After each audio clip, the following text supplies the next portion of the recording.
Welcome back to the GSL 2012 Blizzard Cup. We are in our first best of 5. Leenock up against Life, and so far, Life is looking so good.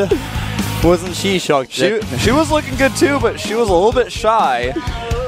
She was actually like really shocked there, like, oh my god, what just happened? I'm on camera.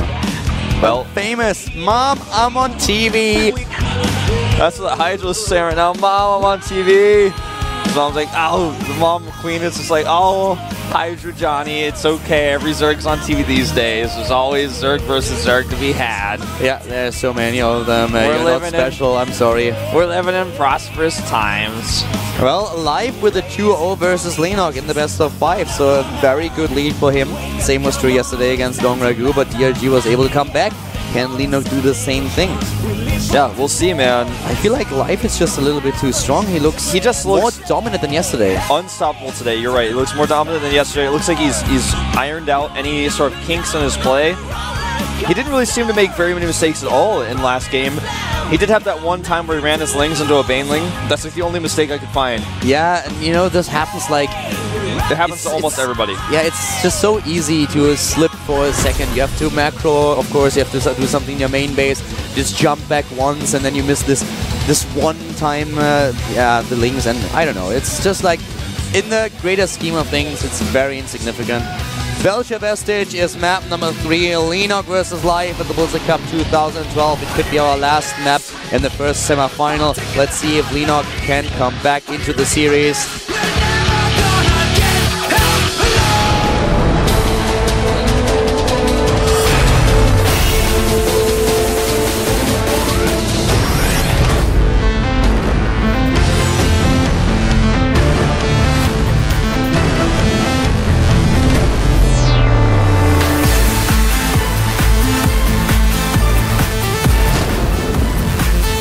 Down 2 games, 1 map away from being eliminated in the Blizzard Cup 2012 is our player at the bottom right of the map. Starting in red as a Zerg player for Team FXO, it is...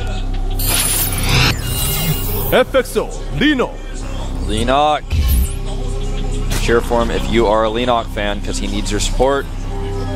He definitely does. Losing 2 games already against a very aggressive opponent.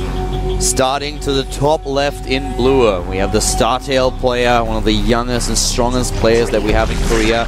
This is, of course, StarTale live. First time in this best of 5, he actually did go for that extractor trick rather than just letting his pool finish at 10. Or rather, letting his pool start at 10. And this is the first game we've seen Life not be aggressive so far in this series. Might go for a hatch first, in fact, on this map. The rush distance is so far. Yeah, this is Belcher Vestige, and on this map you have, of course, a lot of options in mirror match. That's always the case. We don't see the aggressive play, neither from Leenock nor from Life. And the timings for them with 15 supply already. It kind of looks like we're having a double pool for them. Yeah. Not going into the hatch first, not playing it too risky. You can actually see a few statistics here. The average play time for both of them very similar. Yeah, around 18 to 20 minutes. So, on this particular map, we have a third base that's relatively far away. It's hard to spread creep there. That's an interesting statistic. The average play time versus the opponent's race, so they're basically a mirror match for both of them. Yeah. 15 minutes against 18 minutes. This is pretty cool. That's pretty long for ZVZ, actually. You know, ZVZ is a matchup that has kind of evolved into...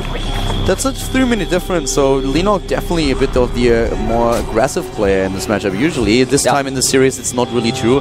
We've seen Life being the one who wants to end the game early and starts with the early pull in both games. And now, of course, they hatch and gas once again. A little bit, I was about to say earlier for Life, it's actually Leenock's tap, my apologies.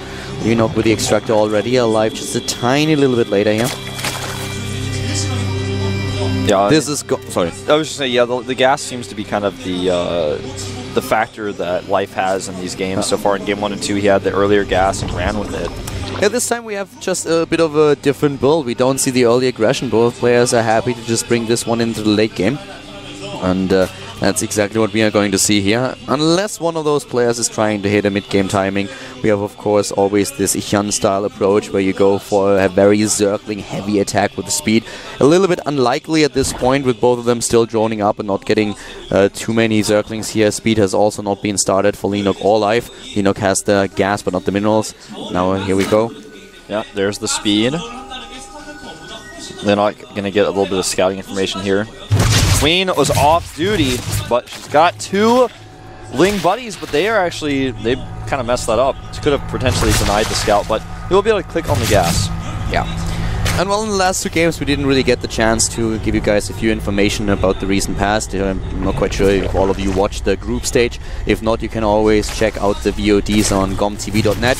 Make sure that you do. But giving you a bit of an idea of the last few games that we've seen from both players in this mirror matchup. Life was able to defeat DRG just yesterday with a 3-2 in the round of 6 of the Blizzard Cup. In the group stage, he took down Violet. Sorry, actually, he lost to Violet without winning a map, but he was able to win against Sniper, which was really important. Sniper, of course, just winning the GSL Code S in a Zerg mirror matchup. Really knows this matchup well and prepared very well for it.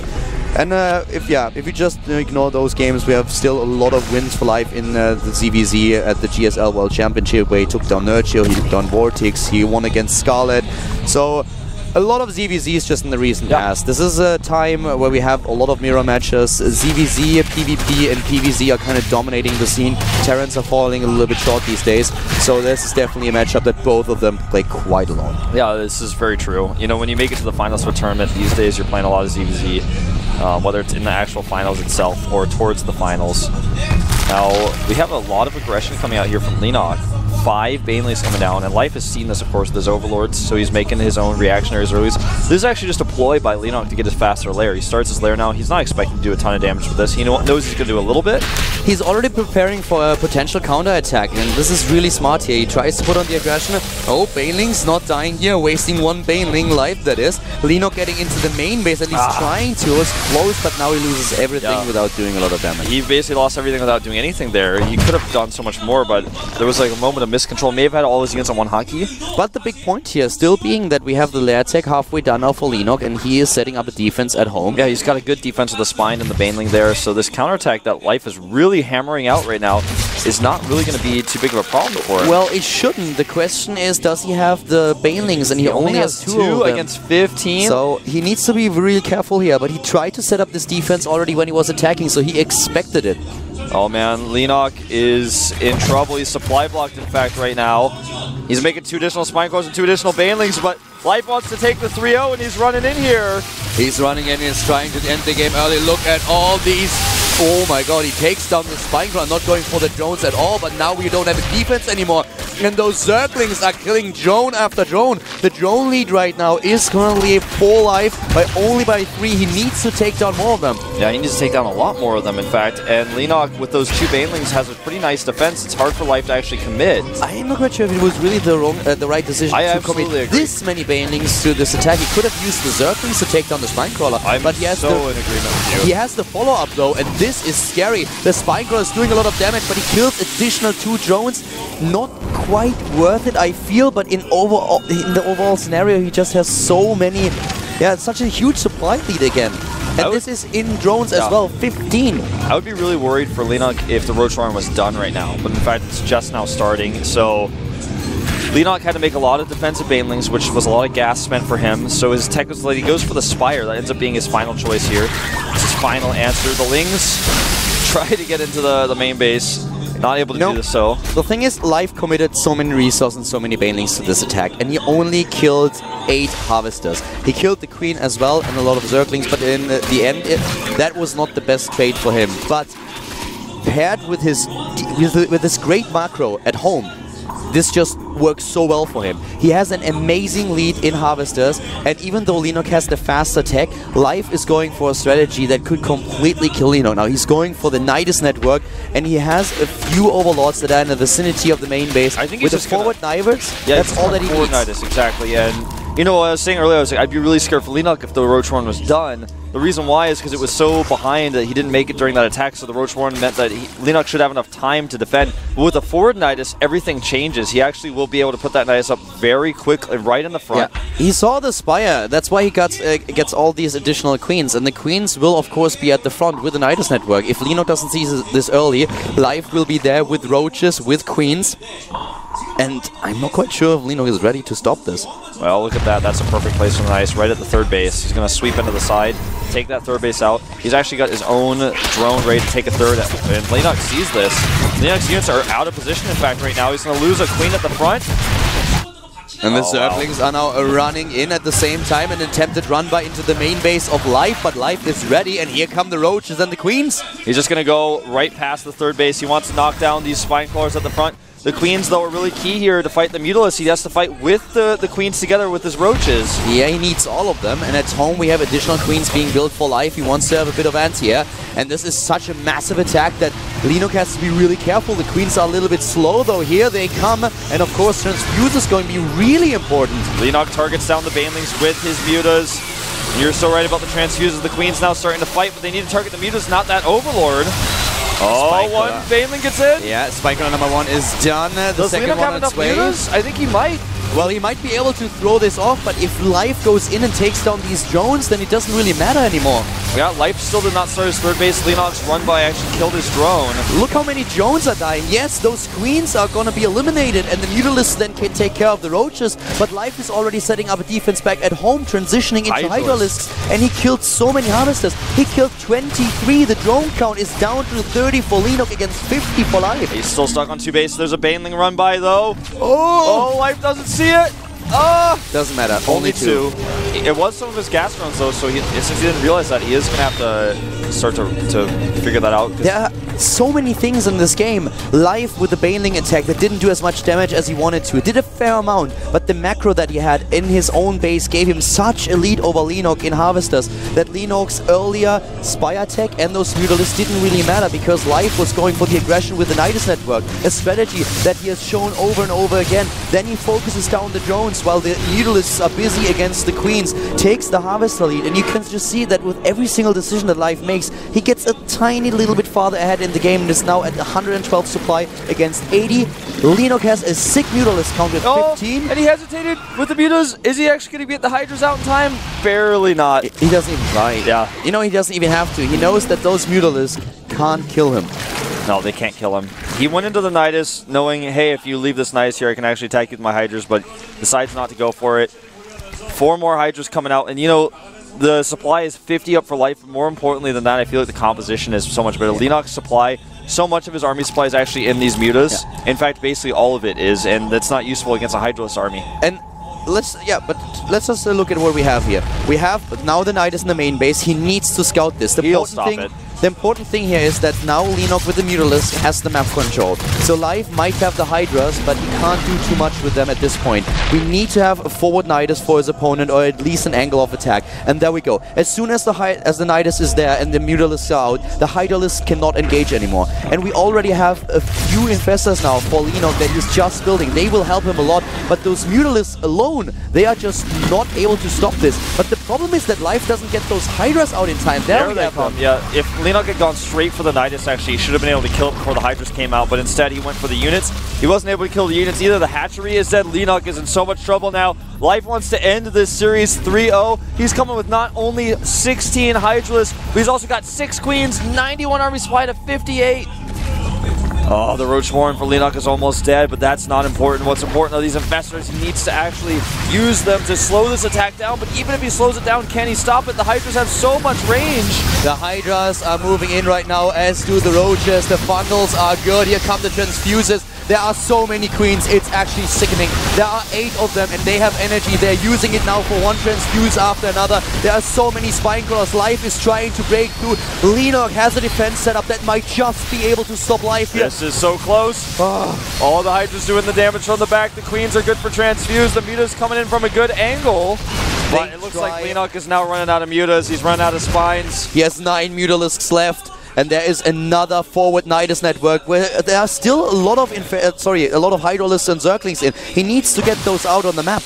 Yeah, you know, he doesn't have too many. He's got 10 Hydras. I don't think he can actually kill Leenock anymore. He needs to just take a third base. That's what he's doing. At the top right, he takes a third, but the Mutas are going to be able to shut it down. That's what the Mutalisks are trying to shut down. You're so right, but the thing is, the Mutalisks are now missing at the defense. And the Harvester count is still better for life, but Leenock has now an opening here, and he's trying to use it. This is such a close series. He needs to be so careful against the air units, anti-air units of his opponent. Losing another Mutalisk, and every unit hurts at this point. Yeah, it really does. Oh, he needs to get those Mutas back. He's trying to stutter step them, but... he needs to focus, and he does. Really nicely done. He may lose his Overseer as well. Looks like he will barely save it. No, he turns it around for some reason. That was weird. Ends up losing it. Nidus now falls. He'll be able to get the second Nidus as well. He saw both of them. Resources lost. Life lost a lot more resources than Leenock. He did not really play the cost-efficient game here, but he had a very good economy for a long time. This is not the case anymore, though. Leenock is starting to close the distance between the two of them. Life also heading into his own Infestors right now. They will have a very similar army composition in a few minutes, as soon as those Hydralisks are gone, so the Mutalisks are gone. Yeah. But this also means that Life already has the Hydra tech. This is something that Leenock doesn't have. He has the Hydra tech. He also has the third base up now with double extractors. He's going to be able to push ahead. He's also got the upgrade lead. Unless Leenock sneaked that out. I think he lost his Evolution Chamber every time he almost finished it. No, actually, he did finish his +1. The third base is now ready for Life, and this gives him the better saturation. The Mutalisks are trying to change that and always dart into the main base, into the natural, trying to find an opening, maybe a stray Overlord on the map that they can attack. But Life is just now stabilizing again, macroing it up, and even though he didn't have the better cost-efficient traits in the game, with this better economy, he's able to afford it and still be 30 supply ahead. Yeah. Oh man, Leenock is actually trying to find an opening right now, and the +2 attack has started for Leenock a little bit faster, just like last game, but... And he also has the first armor. No, he actually doesn't. No, not yet. Bad, sorry. And he's trying to control Life with his Mutalisks, but Life now has enough units to defend. Notice he leaves his Hydros at the third base here, so Mutas can't run by it. Mutas are going to spot this fourth, though, at 3 o'clock expansion and shut it down. There's no units nearby. He doesn't even have to creep quite spread over there. He's spotted by Life's Overlord, though, and if these Mutas actually try to commit now, they've wasted too much time, and now the Hydras are in position. That's what I really have to say. I think Life's map awareness and his map vision is so impressive, and that's one of the reasons why he's so good at this matchup. Life's game sense is just crazy. But on the other hand, the same is true for Leenock. I just feel like Leenock is getting the worst end right now just because Life is just a tiny little bit better and seems to be in better shape today. It is such an entertaining game that we are currently watching, and it could be the last one in our ZVZ series. This is... I mean, this is really awesome. We have now the Infestor count of 7 to 8, very similar. The Roach count is 15 to 17. And the difference that they have is in composition 17 Hydralisks against 9 Mutalisks. This is the biggest difference. Also the extra Queens that we have for Life that will help him with the creep spread, but also with the Transfusers later. And look at this, another opening presents himself to Leenock and he finds it. He finds it, and the Queen is going to work trying to eventually kill these Mutas, but the Mutas have too many hit points, so one Queen is not enough. Leenock actually gets away. He wants to target that Queen, it looks like. No, he's going for drones instead. He's going to get so many more of these. This is a great trade for Leenock. Life was not able to get an Infestor in there to take those Mutalisks down. If he gets a good fungal off, that would be so important for him. Leenock is down a hatch, but he is up 10 Harvesters with that attack. He was able to kill so many. He's going for a Roach run by with Burrow movement as well. And I gotta say, Life, where are the units? He's actually catching some of these Roaches, but he leaves his main totally exposed. He doesn't send anything in there. Yeah, but that doesn't help Leenock at all.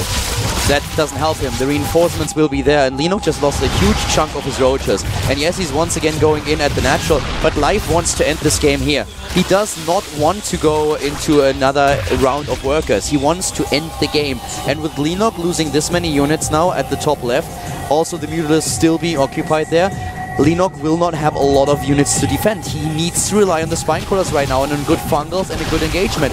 Life's army supply is much better. He's at 122 against 107, and a lot of Leenock's units are at the top left. Oh, and so many of them are dying as they spawn here. We're coming out of that third hatchery. It's hard to tell whose Infested Terrans are whose, but Leenock takes a supply lead here, but the Hydras at the back are doing some damage. Thing is, now they don't have any support. Leenock has a lot more Infested Terrans here. His are still alive, and he is actually able to take this engagement, even though he was behind in army supply, especially in this fight.